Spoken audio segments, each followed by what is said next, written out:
పిలిచి బాధటం కన్నా బాధ్యత అప్పగిస్తే ఆలోచనలో పడతాడు. మనకి నష్టం కలగదు. బుర్రకెక్కిందా? డౌట్స్ ఉంటే అడుగు, మాస్టర్నిగా తీరుస్తాను.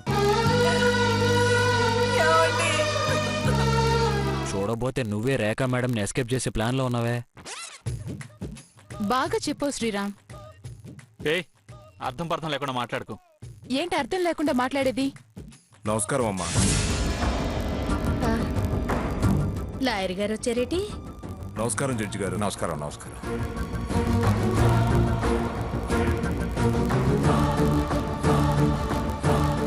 అమ్మా తమరు రమ్మన్నారు.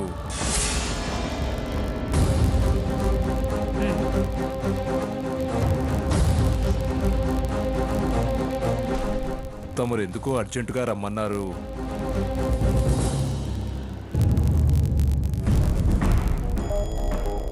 లాయర్ గారు రండి.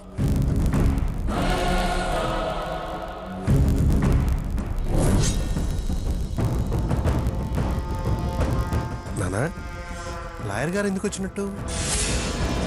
ఇప్పుడు లాయర్ గారు ఎందుకు వచ్చినట్టు? తాతయ్య, లాయర్ ఎందుకు వచ్చాడు?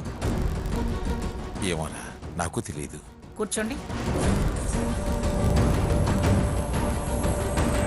నేను చెప్తాను, అగ్రిమెంట్ రాయండి. అలాగేనమ్మా.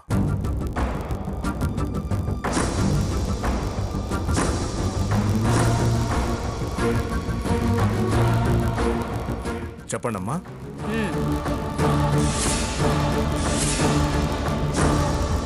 ఇదిగోండమ్మా.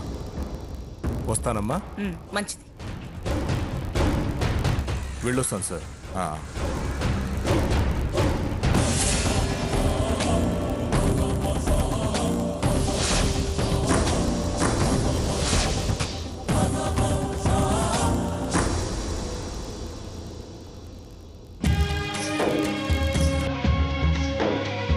కిట్టు చదువుకో.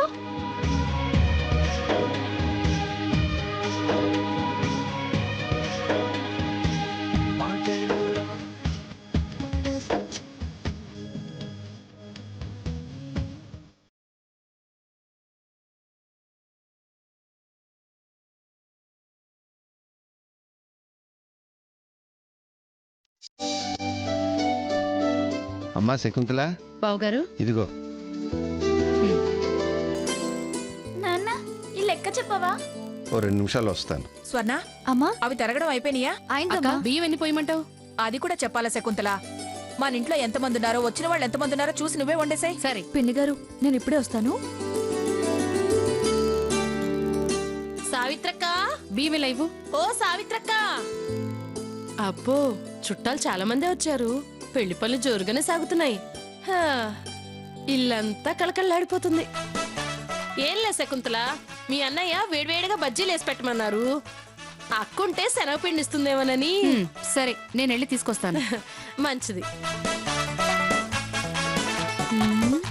అబ్బో అబ్బో అబ్బో, బాగానే జరుగుతున్నాయి. ఏంటక్కయ్య, ఉల్లిపాయలు తరుగుతున్నావా? అవునమ్మా. ఏ ఊరేంటి మంది? భద్రాచలం. ఓహో, చాలా దూరం.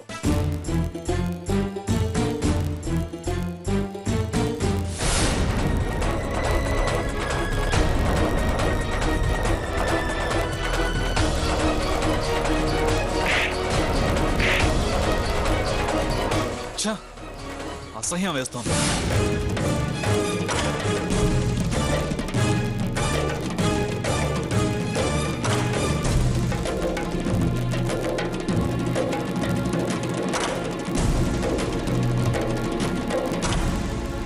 అక్క, ఏంటక్క అంత దీర్ఘంగా ఆలోచిస్తున్నావు? ఏం లేదు.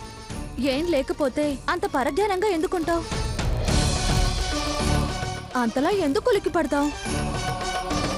నాన్నను చూస్తుంటే కోపం వస్తుంది.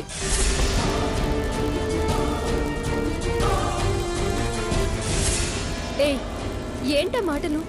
నాన్నేం చేశారు? ఏం చేశారంటే ఏం చేశారు? ఆ తలుపులు మారి బాబాయిని బయటకు పంపించేసి తలుపులు వేయకుండా పెళ్ళయ్యేదాకా ఉండరా రాధాకృష్ణ అని ఆపటం ఎందుకు?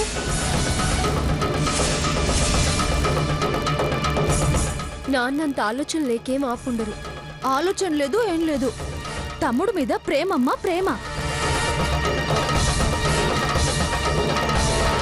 ఫోన్లేవే, అమ్మమ్మ గారు మనం అనాల్సినవన్నీ అని బుద్ధి చెప్పాం కదా, ఇంక బుద్ధిగానే ఉంటారులే. ఆయన కుక్క తోక. తిన్నగా ఉండటం జరగని పని. నాకు బాబాయ్ చేసిన దానికన్నా అసలు మనకెందుకు ఇలా జరుగుతుందనే ఆలోచన ఎక్కువగా ఉంది. ఏ విషయం గురించి అక్క నువ్వు అనేది? ఒక్క విషయంలో కాదే, అన్ని విషయాల్లోనూ మనం తగ్గి అమ్మమ్మ గారి ముందు ఏ తప్పు చేయకుండానే తలంచాల్సి వస్తుంది.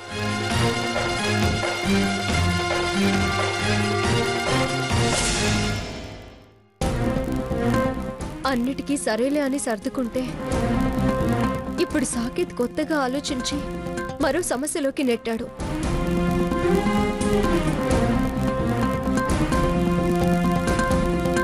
పొరపాటున జరిగిన దానికి అపార్థం చేసుకున్నాడు. సరే, అర్థం చేసుకున్నాడు. పెళ్లి కూతుర్ని చేసేటప్పుడు మంచిగా మాట్లాడాడు అనుకున్నాను. మనసుకి నచ్చ చెప్పుకున్నాను. కానీ సాకేత్ స్వభావం నన్ను భయపెడుతోంది.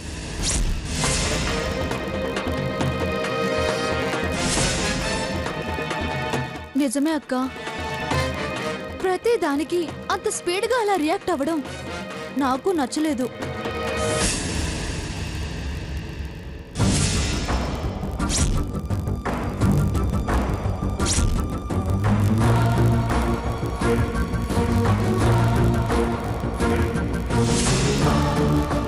ఛా,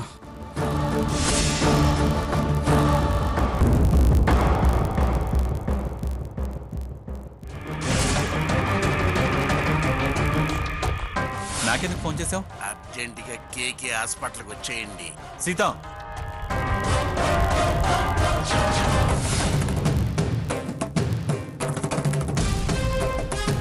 అన్నీ సవ్యంగా జరిగిపోతున్నాయి అనుకుంటే పని కట్టుకుని ఎవరి కన్ఫ్యూజన్ క్రియేట్ చేశారు? మాకు ఎనీమీస్ ఎవరున్నారు? ఉన్నా ఆ ఫ్యామిలీ మ్యాటర్స్ అంత డీటెయిల్గా తెలిసిన వాళ్ళు ఎవరై ఉంటారు? ఛా,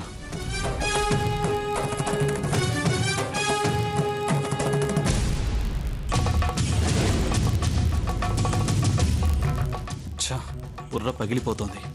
మెంటల్ వచ్చేలా ఉంది. క్లారిఫై చేసుకోకపోతే కాన్ఫిడెన్స్ క్రియేట్ కాదు. తెలుసుకోవాలి, ఖచ్చితంగా తెలుసుకోవాలి. ఎన్నోసార్లు గ్రాని ఇష్టమే నా ఇష్టం అన్నాడు. సరేలే, తనకి గ్రాని తప్ప మరొకటి తెలియదు అనుకున్నాను. ఆమెకి కోపం వస్తే తనకి వస్తుంది. ఆమె ఇష్టపడితే తను ఇష్టపడతాడు. పెళ్ళైన తర్వాత మనుషుల గురించి, మనసుల గురించి తెలుసుకుంటాడన్న చిన్న నమ్మకం ఉండేది. కానీ నన్ను పూర్తిగా అర్థం చేసుకోలేదనిపిస్తోంది.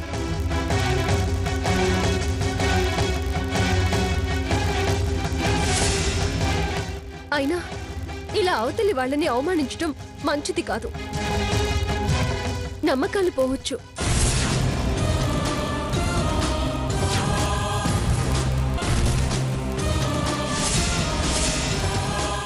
వాళ్ళతో పరిచయాలు వదిలేసుకోవచ్చు. కాబోయే భార్య మీద గాని, భార్య అయినాక గాని అనుమానం అనేది కలిగితే అది మనసులో నుంచి అంత తేలిగ్గా పోదు.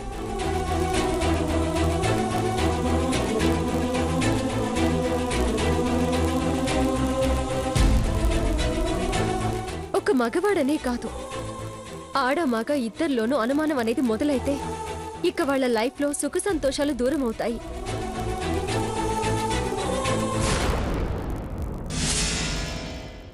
ఇవాళ రఘురాం విషయంలో జరిగింది, రేపు మరొకరి విషయంలో ఇలాగే తప్పు పడితే ఎలా అని భయం వేస్తుంది.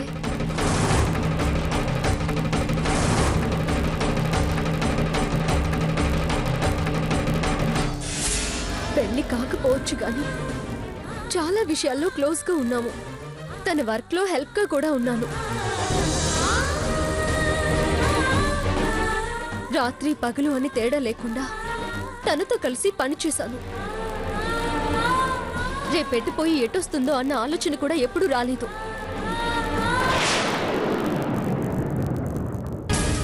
యాక్సిడెంటల్ గా జరిగిన దానికి, నేను ఫోన్లో మాట్లాడిన దానికి కంపేర్ చేస్తూ నొచ్చుకునేలా మాట్లాడాడు.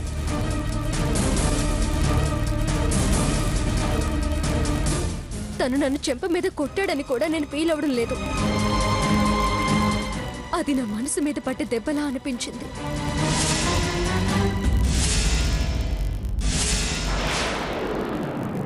నా క్యారెక్టర్ని వేలెత్తి చూపించినట్టుగా ఫీల్ అవుతున్నాను.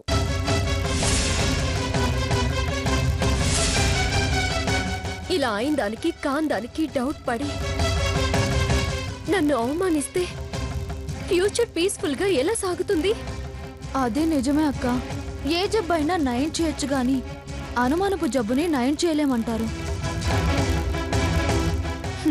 లక్షలు కోట్లు ఉన్నా మనసు స్వచ్ఛంగా లేకపోతే ఆ జీవితం నరకంలో ఉంటుంది. తలెత్తి ఎవరి వంక చూసినా తప్పైపోతుంది. అలా బతకడం ప్రతి క్షణం కష్టంగా ఉంటుంది. అయితే ఇప్పుడు నువ్వేమంటావు?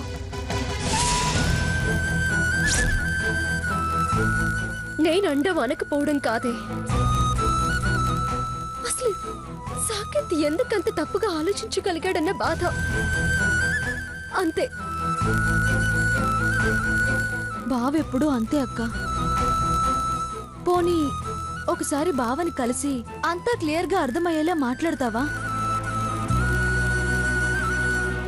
సాకేత్ పరిస్థితి చూస్తే తను మాట్లాడే పరిస్థితిలో లేడనిపిస్తోంది. పోనీ నన్నెళ్ళి మాట్లాడమంటావా?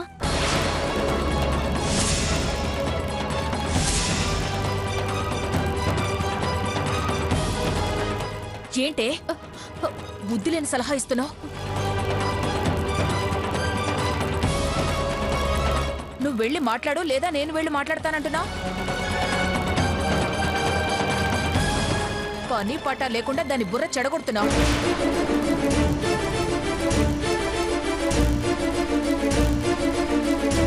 మన పక్కన ఏ తప్పు లేనట్టు, అంతా అతని తప్పే అన్నట్టు ఇద్దరూ మాట్లాడుతున్నారు. అతని అపార్థానికి అర్థం ఉంది.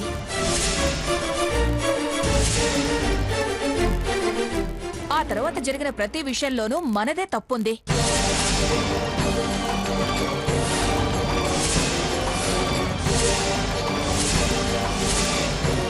పెళ్లి కూతురయ్యాక గడప తట్టడం తప్పు కాదా?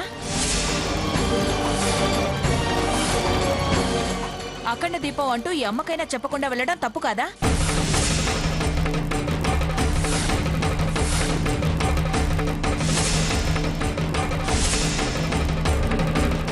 నువ్వు వెళితే ఇదన్నా చెప్పొచ్చుగా. ఇది ఎవరితోనో ఓ మాట చెప్పకుండా హాస్పిటల్కి వెళ్ళడం తప్పు కాదా? పెళ్లి కూతురయ్యాక గడప తట్టడం తప్పు కాదా? అఖండ దీపం అంటూ ఈ అమ్మకైనా చెప్పకుండా వెళ్ళడం తప్పు కాదా?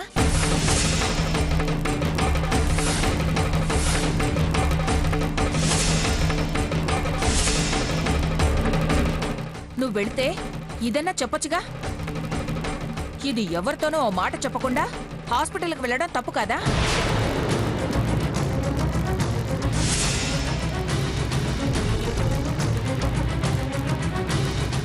అదృష్టం బావుండి అన్ని విషయాల్లోనూ నిందపడకుండా బయటపడినందుకు సంతోషించక అతను అలా ఆలోచించడం తప్పు, అనుమానించడం తప్పు అని మీ ఇద్దరూ తప్పుగా ఆలోచిస్తున్నారు.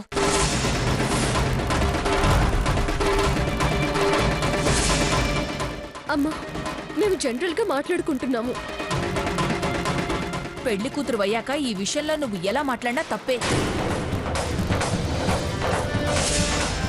పైగా కాబోయే వాడి గురించి ఇలా మాట్లాడడం ఇంకా తప్పే.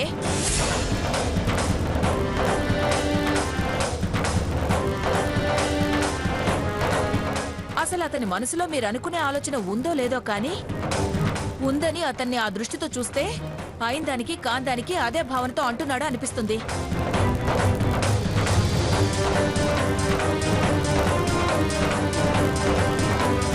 బుద్ధి తక్కువ ఆలోచనలు మానేసి బుద్ధిగా ఉండండి. మేమేం బుద్ధి తక్కువ ఆలోచనలు చేశాం? నువ్వు నోరెత్తావంటే మాడు పగలగొడతాను. అమ్మా సీత, వాదించకు. పెళ్లి కూతురుగా ఉన్నావు, ఇంతకన్నా ఎక్కువ అనలేను. అవతలి వాళ్ళకి వంక పెట్టడం మానేసి మనని వంక పెట్టకుండా ఉండేలా నడుచుకోవాలి. మీ మాటలు విన్నాక నాకు లేని భయం మొదలైంది. అమ్మా చూడండి, నా భయాలు తొలగిపోయి నేను మనశ్శాంతితో ప్రశాంతంగా ఉండాలంటే మీరు నాకు మాటివ్వాలి.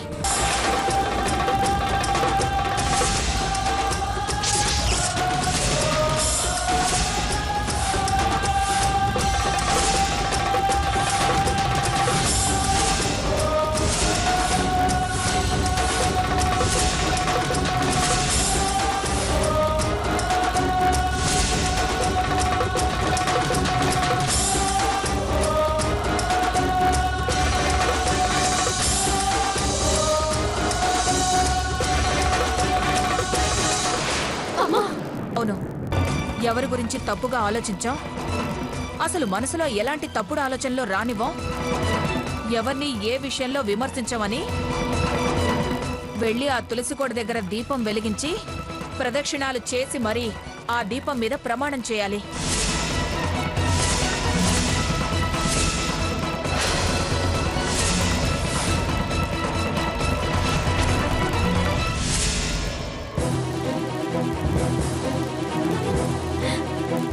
ఏంటమ్మా ఇది? ఇప్పుడేం తప్పు చేశామని ప్రమాణం చేయమంటున్నావు? పెళ్లింట్లో నలుగురు అటు ఇటు ఆ పని మీద ఈ పని మీద తిరుగుతూ ఉంటారు. ఇప్పుడు నా చెవిన పడ్డట్టే ఎవరి చెవినైనా పడితే ఏంటే పరిస్థితి? అందుకే పెళ్ళి అయ్యేదాకా మీరింక ఇలాంటి విషయాల గురించి ఇంట్లో బయట ఎక్కడా మాట్లాడవని ఆ తులసమ్మ ముందు నేను చెప్పినట్టు ప్రదక్షిణలు చేసి ప్రమాణం చెయ్యాల్సిందే.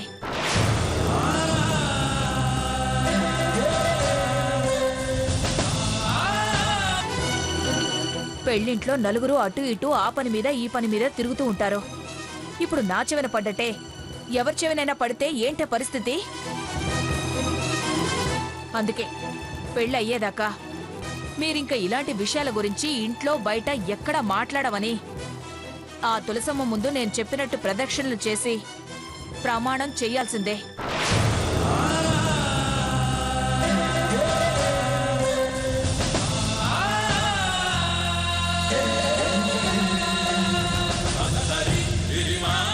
ఏంటే అలా చూస్తున్నారు? చెప్పినట్టు చేస్తారా లేదా?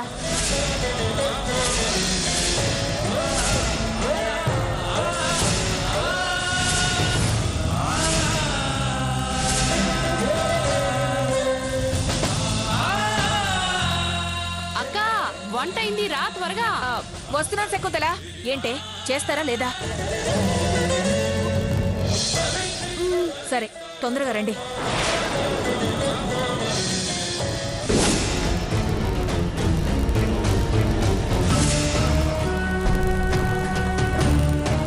అక్క,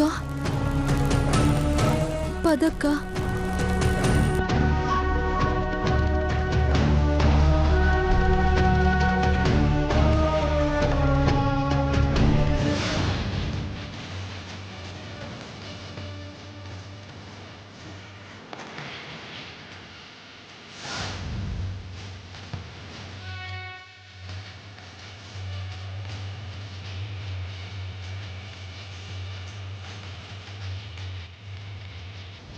దీపం వెలిగించి దండం పెట్టుకొని ప్రదక్షిణాలు చేయండి.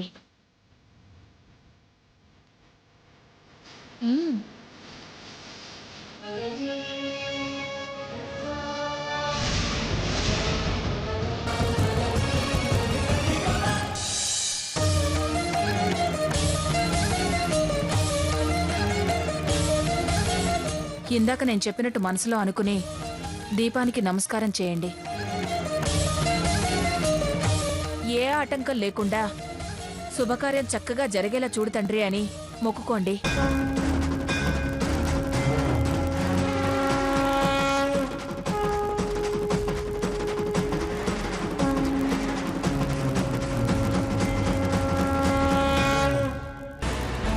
సీత సీత రెండల్లుడు గారు రండి కూర్చోండి. ముందు రాధాకృష్ణ అదే మీ మరిది గారిని పిలవండి. ఆయన ఎందుకు బాబు? మళ్ళీ ఏమైనా పిచ్చి వేషాలు వేశాడా?